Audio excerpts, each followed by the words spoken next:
জুটের আজকের বিভাগীয় সমাবেশে কিশোরগঞ্জ জেলার পক্ষ থেকে ময়মনসিংহ বিভাগের সর্বস্তরের নেতার কর্মীকে জানাচ্ছি আন্তরিক শুভেচ্ছা ও অভিনন্দন।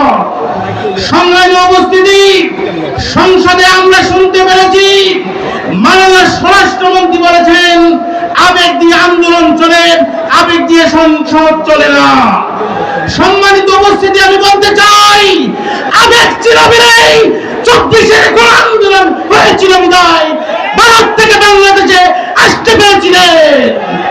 প্রধানমন্ত্রী, আপনি আপনার মায়ের চেহারা দেখার মতো পরিবেশ হয়েছিল এই 24 আন্দোলনের বিনিময়ে।